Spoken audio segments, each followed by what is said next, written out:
안녕하세요. MMG 유튜브 채널입니다. 오늘은 전차 모형의 장비품 중에 방수포를 만드는 방법을 한번 알아보겠습니다. 여러가지 재료들을 이용해서 장비품들을 만들어 주려고 할 때 항상 좀 이렇게 고민이 되는 부분이 그 천으로 만들어진 부분, 특히 이제 방수포라든가 모포 같은 것을 말아놓은 거라든가 이런 것들은 이제 자작을 할 필요가 생기게 되는데, 이때 이제 그 제작 방법에 대해서 상당히 고민을 하게 되죠. 모형을 오래 만들었다고 해도 또 우리가 뭐 조형이나 이런 것들에 대한 경험이 풍부하지 않다 보니까 이걸 어떻게 만들까 하는 이제 고민에 빠지게 됩니다. 그래서 오늘은 그 에폭시를 이용해서 방수포를 제작할 수 있는 방법을 하나 소개해 드리고, 거기에 필요한 재료 또 기법 이런 것들을 설명을 드리겠습니다. 우선 가장 중요한 것은 에폭시인데요. 시중에 모형용으로 다양한 종류들의 에폭시가 있는데, 그 중에서 이제 이런 방수포나 이런 모포류를 만들 때 적합한 에폭시는 무엇인가 이제 생각을 해볼 필요가 있죠. 사실 어떤 에폭시를 사용해도 문제는 없는데, 좀 덜 끈적거리는 에폭시를 쓰시는 게 조금 제작에 유리합니다. 그러니까 흔히 이제 이런 타미야 에폭시 같은 경우는 구하기는 굉장히 쉬운데 좀 많이 끈적이는 편이죠. 불가능한 건 아니지만 너무 끈적거리면서 달라붙는 경향이 좀 있어서 저는 조금 좀 피하는 편이고요. 그 웨이브 에폭시 같은 경우는 끈기도 뭐 적당하고 다루기도 괜찮아서 과거에 좀 많이 썼던 에폭시고, 요즘은 이제 매직 스컬피라는 이 제품을 이용하는데 간단한 조형을 만들기에는 굉장히 적합한 그 끈적임과 또 특성을 가지고 있는 것 같아요. 뭐 용량도 제법 많이 들어있고 해서 이 제품을 주로 이용하고 있습니다. 그리고 두 번째로 중요한 것은 이제 에폭시를 얇게 피기 위한 도구가 필요하겠죠. 아크릴로 되어 있는 판에 이제 약간 그 코팅 시트가 붙어 있고, 에폭시를 이제 밀기 위한 봉, 이것도 뭐 아크릴 봉을 그냥 잘라 놓은 거예요. 그리고 에폭시를 떼어내거나 자를 때 필요한 이제 칼날이 있습니다. 이 제품은 이런 용도로 나와 있는 제품이긴 하지만, 사실 뭐 이 칼날은 커터칼을 이용하면 되고, 이런 판때기는 뭐 적당한 거를 시중에서 구하시면 되고요. 요 밀대 같은 경우는 저는 옛날에 이런 어떤 이런 연필 같은 거 이런 거를 가지고 이제 사용을 했었는데, 이게 사용하다 보면 이게 직경이 조금 두꺼운 게 좀 유리합니다. 그 다음에 이제 주름 같은 걸 만들기 위해서 이렇게 조형 툴들이 있는데, 뭐 이쑤시개나 뭐 이런 걸 사용하셔도 되고요. 또 이렇게 시중에 나와 있는 제품을 사용하셔도 됩니다. 뭐 그건 손에 익은 거 어떤 거라도 이제 편한 거를 사용하시면 되겠죠. 에폭시가 이제 굉장히 원래 에폭시가 접착제니까 에폭시가 굉장히 끈기가 있다 보니까 그거를 이제 달라붙지 않게 하기 위해서 약간 뭐랄까 이용제라고 할 수 있을까요? 그런 것들이 좀 필요한데, 크게 두 가지를 사용하실 수 있어요. 이런 기름 종류, 오일 종류, 또 하나는 분말, 예를 들어서 파우더 같은 베이비 파우더 같은 거를 사용하실 수 있겠죠. 저는 주로 이게 젤리 형태의 바세린을 주로 사용을 하고요. 파우더 같은 거를 사용하셔도 큰 문제는 없을 것 같습니다. 자, 재료에 대한 기본 소개는 이 정도로 됐고요. 이제 실전에서 방수포를 어떻게 만드는지 한번 살펴보겠습니다.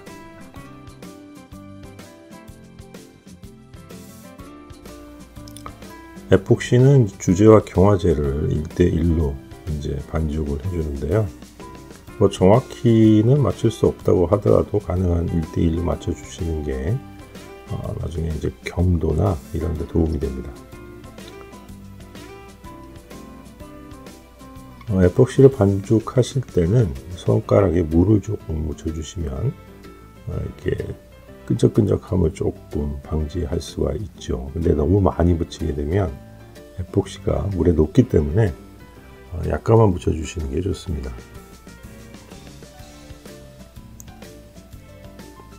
에폭시를 반죽할 때는 계속 절반으로 접는다는 생각으로 계속 접어 나가다 보면 이제 반죽이 되는데요.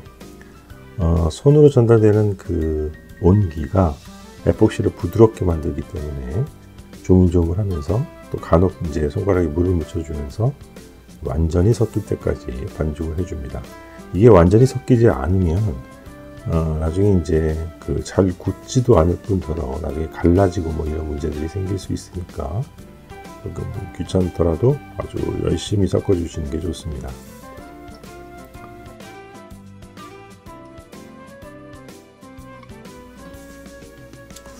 에폭시가 이제 완전히 섞이면 마치 경단을 만들듯이 동그랗게 만들어 준 다음에 요걸 이제 적당한 크기로 잘라줍니다.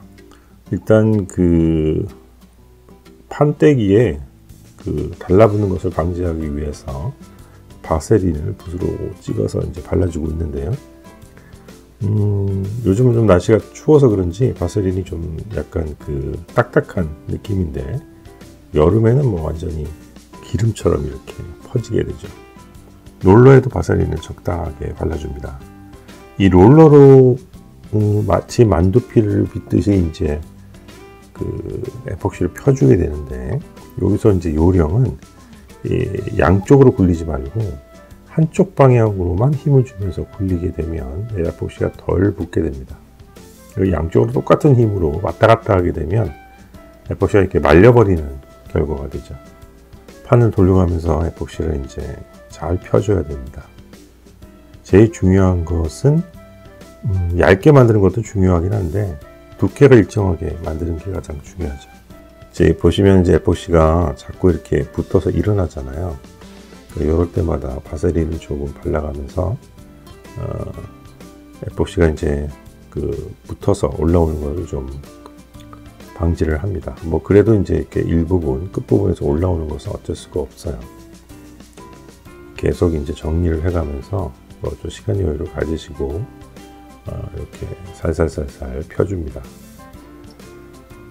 우리가 이제 만들고자 하는 그 방수포가 사실 굉장히 그러니까 35분의 1로 축소했을 때는 굉장히 얇아야 되기 때문에 이 에폭시를 가능한 얇게 펴주는 게 굉장히 중요하죠. 손가락으로 이제 문질러 가면서 두께를 이제 그 느껴보면서요. 좀 두껍다 싶은 부분은 좀 롤러로 더 문질러주고 또 펴주고 이런 과정을 이제 반복하게 됩니다.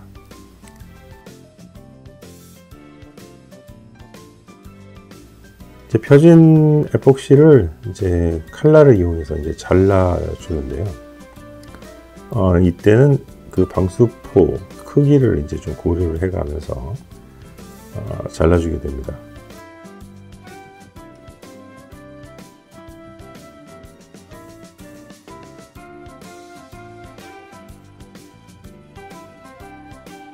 자, 이제 사각형 모양이 나왔는데 또 손가락으로 이렇게 만져가면서 두께가 일정한지 좀 관찰을 하고요.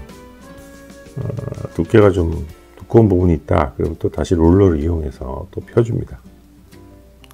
자, 시간이 약간 경과돼서요. 에폭시가 약간 굳었어요.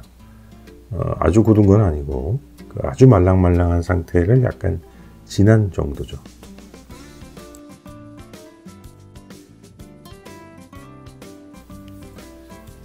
자, 이제 이 과정 중에서 이제 가장 어려운 단계라고 할 수 있는 이 판에서 에폭시를 떼어내는 이 과정입니다. 사실 이 과정에서 이제 가장 실패를 많이 하게 되고 또 가장 어렵기도 하죠. 저도 늘 할 때마다 이 뭐 100% 성공하는 건 아니고 한 20-30%는 이 과정에서 이제 제대로 떼어낼 수가 없어서 좀 버리는 경우가 많습니다. 이 과정이 이제 원활하려면 이 에폭시 특성이 굉장히 중요한데요. 너무 끈기가 있는 에폭시를 쓰게 되면 이 과정이 굉장히 어렵게 돼요. 자, 이제 칼날에 그 바세린을 충분히 묻힌 다음에 아주 조심스럽게 칼날을 그 사이로 밀어 넣어서 에폭시를 살살 떼어내게 되는데, 이 보시는 바와 같이 이렇게 밀게 되면 에폭시가 살짝살짝 밀리면서 이렇게 좀 약간 우그러진다 그래야 되나요? 이렇게 되는 것은 어쩔 수가 없습니다. 자, 우리는 요거를 이제 그 포탑 위에, 만들 위에 방수포를 만들려고 만드는 거니까, 그 방수포가 접히는 방향으로 이렇게 주름이 생기는 거는 사실 큰 문제가 없거든요. 이렇게 띄어냈습니다.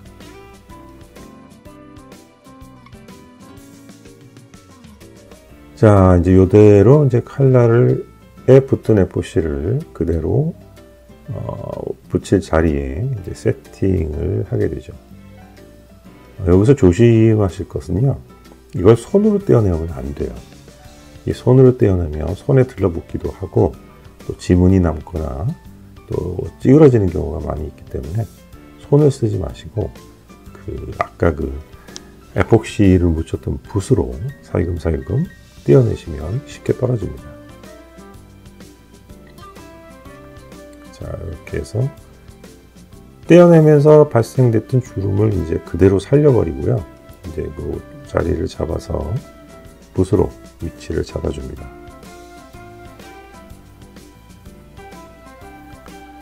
아까도 말씀드렸듯이 손으로 움직이거나 손가락으로 이제 바로 접촉하는 것은 최대한 피하고 붓을 이용해서 작업을 해줍니다. 붓에 바세린이 묻어 있기 때문에 붓엔 잘 달라붙지 않거든요. 그러니까 이런 상태로 이 붓으로 이제 큰 주름을 만들어 주죠. 그 만델의 그 틈새로 이제 방수포가 이게 자연스럽게 늘어진 표현을 하기 위해서 이제 그 붓으로 살짝 눌러주면서 이 방수포가 이렇게 밑에 그 어떤 물체에 이렇게 딱 붙어 있는 그런 표현을 하게 됩니다.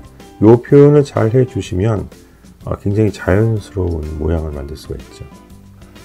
자, 이제 작업이 조금 진행이 돼서 보니까 방수포가 이제 좀 자연스럽게 그 밑에 물체에 이렇게 붙어 있는 듯한 그런 표현이 되었죠.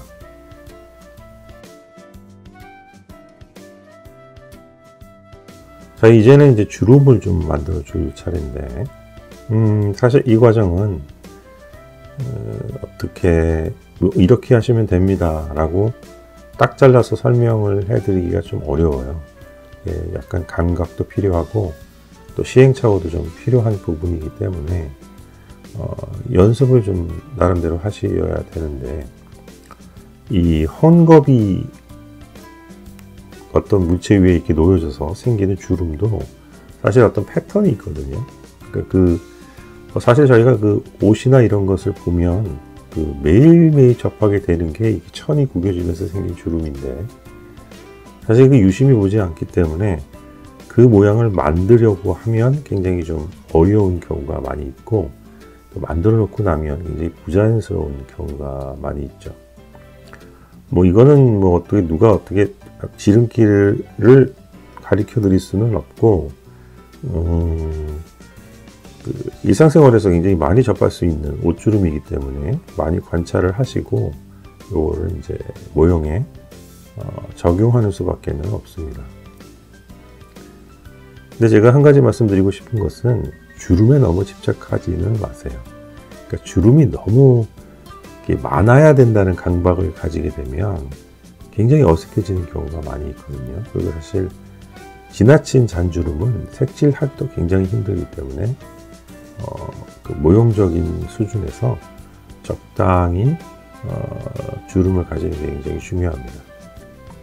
이쑤시개 같은 거를 써서 좀 이렇게 날카로운 부분, 그 다음에 이제 그 전자 표면과 방수포가 접촉하는 부분 같은 거를 조금 정리해 주고 있는 화면입니다. 이런 에폭시로 어떤 그 헝겊의 주름을 만들 때 가장 안 좋은 방법이 눌러서 만드는 방법이에요. 그러니까 주름을 이렇게 꾹꾹 눌러서 만들게 되면 굉장히 부자연스럽게 되거든요. 그러니까 여기서 하는 것처럼 이렇게 그 에폭시 밑에 이쑤시개 같은 것을 집어넣어서 약간 굴곡을 만든 다음에 그 부분을 이제 살짝 정리해 줄 때만 이제 눌러줘서 주름을 표현해 주는 게 좋습니다.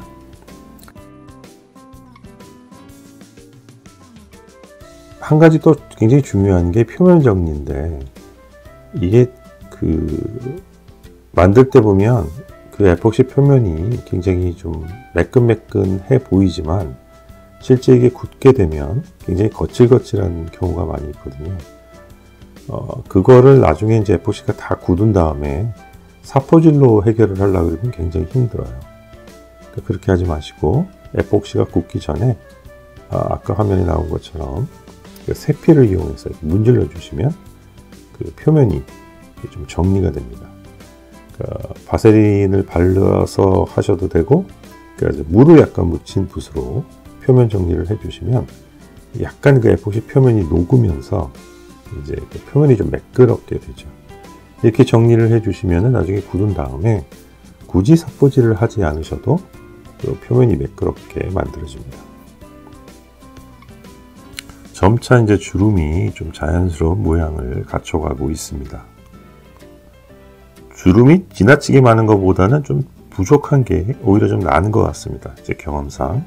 그러니까 주름이 굉장히 너무 주름에 욕심을 내다가 보면 이제 망치는 경우가 많거든요. 그래서 이제 적당한 선에서 욕심내지 않고 이제 표현을 해주는 게 좋을 것 같고, 전체적으로 복잡하게 얽혀 있는 주름보다는 포인트가 되는 부분에 명확하게 주름이 지는 것이 훨씬 더 보기가 좋습니다. 또 나중에 색칠하기도 편하고요. 지금도 보시면 주름을 눌러서 만드는 게 아니라 실제로 천이 주름이 지는 것처럼 이렇게 에폭시를 밀어서 주름을 만들고 있죠. 그리고 약간 부자연스러운 부분은 이쑤시개를 이용해서 바로 잡아주고, 이렇게 이제 주름을 만들어 나가시면 조금 더 자연스럽게 만드실 수가 있어요.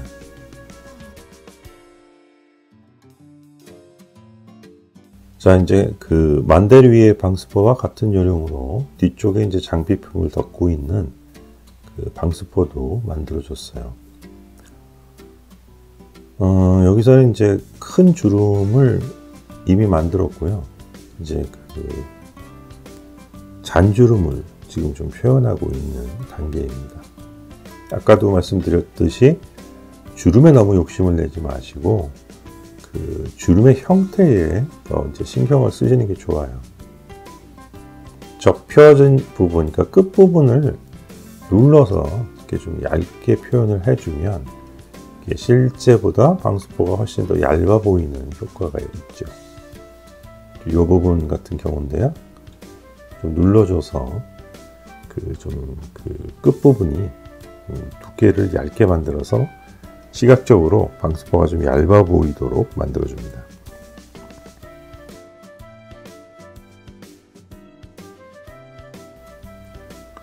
자, 방스포 작업이 완전히 끝났으면 이 방스포가 굳기 전에, 그러니까 장비품을 고정하는 그 끈을 만들어 줄 차례입니다. 제가 잘 사용하는 것은 이제 나일론 그 실인데요. 명주실 같은 거는 이제 부풀어기가 많이 일어나기 때문에 좀 안 쓰시는 게 좋고, 낚싯줄 같은 거는 말하자면 질감이 없잖아요. 질감이 없고 빳빳하기 때문에 또 안 쓰시는 게 좋을 것 같고요. 나일론 실을 이용하시는 게 가장 좋은 방법입니다. 전차에 보면은 내가 전차 승무원이 됐다고 생각을 해서 보게 되면 이 장비품을 고정하기 위해 끈으로 묶을 수 있는 부분이 여럿 있어요. 그러니까 이런 것을 이제 어떤 좀 사실성을 고려해서 내가 이제 전차 승무원이 됐을 때 장비품을 고정하기 위해서 어디를 묶을까 이런 생각을 하면서 이제 작업을 하시면 조금 더 이제 논리적인 그 모습을 연출을 할 수가 있죠. 에폭시가 굳기 전에 작업해야 되는 이유는 이 장비품을 묶은 그 로프가 지나가면서 이제 누른 자국이 만들어지잖아요. 눌리잖아요. 루프를 팽팽하게 잡아당기면 그 장비품을 갖고 있는 방스포는 천이니까 그 부분이 눌릴 거 아닙니까? 그 부분을 어느 정도 표현해 주려면 에폭시가 완전히 굳은 다음에 작업을 하시면 안 되죠. 에폭시가 완전히 굳으면 에폭시 위에 이렇게 실이 붕 떠 있게 되고, 그러면 시각적으로 봤을 때 그 방스포가 물렁물렁한 물건이 아니라 딱딱한 물건처럼 보이게 되죠. 그래서 반드시 이 방수포를 만든 에폭시가 굳기 전에 장비품을 고정하는 끈을 작업하시는 게 좋습니다.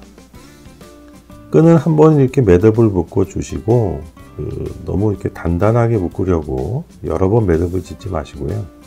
그 매듭진 부분에 순간 접착제를 약간 묻혀 주시면 끈이 고정이 되죠. 이렇게 실이 순간 접착제를 빨아들이니까 아주 쉽게 고정이 됩니다. 그러면 이제 그 매듭 부분이 아주 크게 만들어지지 않기 때문에 그 묶은 부분이 아주 깨끗하게 마무리가 되죠.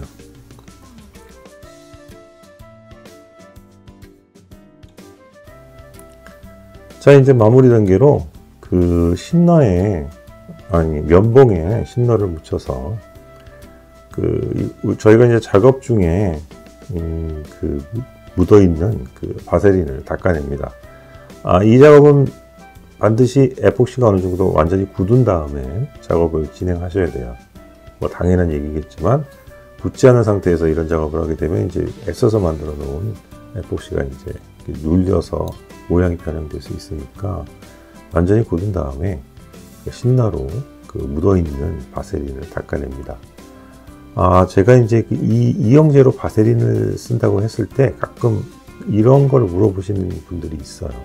에폭시에 그 바세린을 많이 발라도 문제가 없는가 이렇게 질문을 하시는데 제 경험상 뭐 별 문제가 없었습니다. 에폭시가 경화돼서 뭐 강도를 유지하는 데 전혀 문제가 없었고 시간이 지나서 어떤 변화가 일어나지도 않았고요. 그래서 저는 이제 계속 이 바세린을 사용을 하고 있어요. 자, 이렇게 해서 그 에폭시로 방수포를 만드는 작업이 모두 끝났습니다. 시간이 경과돼서 이제 완전히 건조가 되게 되면은 이렇게 그 바세린이 다 말라서 또 흡수가 되고 또 아까 닦아내는 과정을 통해서 이제 제거가 되게 되죠.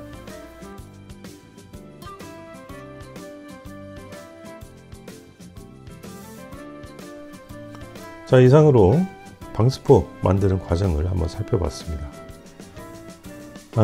이게 제가 만드는 방법이 어떤 가장 최선의 방법이다 이렇게 말씀은 못 드리겠지만 가장 간단한 재료를 가지고 만들 수 있는 방법이 아닌가 이렇게 생각을 합니다. 자, 그러면 방수포 만들기는 이 정도로 마무리하고요. 언제나 그랬듯이 이 영상이 유익하시면 구독과 좋아요 부탁드립니다. 감사합니다.